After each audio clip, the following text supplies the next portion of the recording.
41 base in a single day. With a 15-cent piece of copper wire bought at the corner hardware store, and 3 fish and wildlife agents stood there, watching closely the whole time, unable to do anything, because it's 100% legal. Stay until the end, and I'll show you everything. While most fishermen are spending $80, $100 on imported silicone lures, those old fishermen from the interior of Tennessee and Mississippi used copper wire on their hooks, and came back with more fish than anyone in the area. That knowledge almost disappeared. But it didn't disappear completely. Comment below which city you're watching from. I want to know where the people who still really fish come from.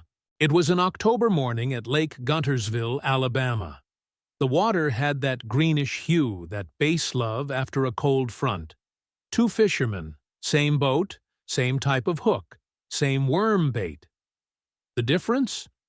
One of the hooks had 5 turns of copper wire wrapped just below the eye. The other had nothing. Just a clean hook, like everyone else uses. In 6 hours of fishing, the hook with the copper bait caught 18 bass.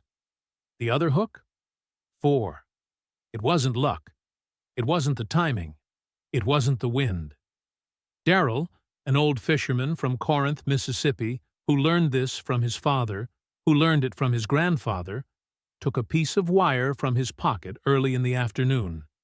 He wrapped it around 5 tight loops just above the bait and cast without saying a word.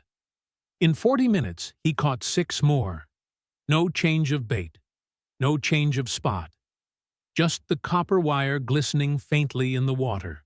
And it wasn't just in Guntersville. In Sam Rayburn, Texas, and on the lakes of northern Michigan, older anglers have been using this for decades. It's been passed down from father to son, quietly, without YouTube videos, fishing podcasts, or any stores selling it. And it wasn't just here. The same result was repeated in completely different places. Now, before I show you how to do it, you need to understand why this works underwater. Because without understanding why, you'll mess it up when the time comes. Fishing stores will never sell you this because it costs 15 cents and lasts for 3 fishing trips. The link below has a complete guide to help you fish more while spending less than anyone else on your boat. Scroll down. The secret of copper wire is the electric field it creates when in contact with water. It sounds crazy, but science explains it. And once you understand what happens in the lake, you'll never fish without it again. It works in Lake Okeechobee, Florida. It works in Tennessee reservoirs. It works in Vermont rivers in the summer. But there's one detail that most people ignore. And it's precisely this detail that separates those who fill their cooler from those who return empty-handed. The base has a sensory system that most anglers completely underestimate. The lateral line, that row of sensory cells that runs from the eye to the tail, detects minute variations in pressure and electric field in the water. It's as if the fish has a low-frequency radar working all the time, 24 hours a day. Copper, in contact with water, releases ions in concentrations measured in parts per billion. Very low, but enough to stimulate the electroreceptors of the lateral line and the olfactory receptors of the base. The biological result is direct. The fish comes closer to investigate. And when the bait is already there, the instinct to attack does the rest. Think of it this way. It's like smelling coffee wafting across the street. You don't know what it is, but your body automatically goes in that direction. The base does the same thing with the electric field of copper. Now, the step-by-step instructions. It's simpler than it seems. You will need 28-gauge copper wire, the kind you find in the craft section of stores like Michael's or Hobby Lobby, less than $2 for an 8-foot roll, and a hook between size 2 and 4, depending on the bait you're going to use. Nothing else. Step 1. Cut a piece of wire about 15 centimeters long. Step 2. Hold the hook by the eye and begin wrapping the wire just below it, towards the point. Make between 5 and 8 tight, close turns. This spacing is where most people go wrong. Loose wire reduces the effectiveness by half. Step 3. Secure the end of the wire by bending it inside the loops. No knot, no glue, just bend and tighten with your fingernail. It has to be firm, without twisting. Step 4. Set up your bait as usual on top.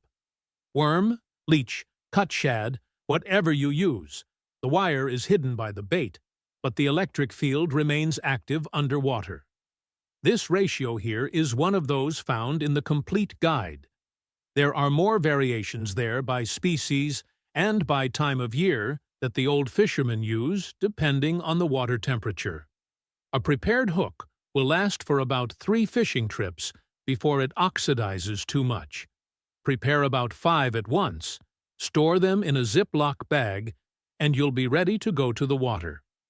If you want to boost it, you can add nickel-coated hook. The contrast between nickel and copper increases the electrical potential difference. More stimulation for the base's lateral line. A gram of moist earthworm soil mixed into the wire loops. Adds organic amino acids that enhance olfactory stimulation along with the electrical stimulus. But there's a problem with all of this, and that's where the story gets interesting. Why have stores never sold this? Because 28-gauge wire costs 15 cents and lasts for more than 20 fishing trips. A pack of imported silicone lures costs $12 and disappears in an afternoon. The math doesn't add up for them, but it works out very well for you. A $2 roll makes over 300 prepared hooks. Those same 300 in store-bought bait? Close to $600. Pure math. When using, always apply the wire tightly, just above the lure. During the colder months, October to February, when the base's metabolism slows down, use 7 to 8 turns instead of 5. The stimulation needs to be more intense to rouse the fish from its lethargy. The species that respond most are the largemouth bass and the smallmouth bass. The smallmouth bass, especially, is extremely sensitive to variations in the electric field. In the rivers of Vermont and the lakes of northern Michigan, old fishermen swear that nothing shakes it. The most common mistake? Rolling it loosely. If you can twist the loops with your finger after it's finished, redo it. It has to be compact, without any slack. Now think about what will happen when the other fishermen on your lake start asking you what you're using. Click now, secure your access to high-level fishing, and let these strategies start transforming your next fishing trips. The link is in the first pinned comment. When you return from the water applying what you've learned, come back here and comment, "I caught more." That will be your commitment to your evolution in fishing. And perhaps it's exactly the step that separates the stories you hear from the stories you'll start telling. Think about your next fishing trip. While everyone else is spending $12 on silicone bait that disappears in an afternoon, you're using copper wire that cost 15 cents. In 40 minutes on the lake, fish after fish. Your friends will ask what you're using. You decide whether to tell them. This knowledge sat idle for decades in the pockets of old Southern fishermen. The industry preferred it that way, and while you spent money in the store, they kept quiet. Now you have it. Subscribe to the channel and activate the bell so you don't miss the next video.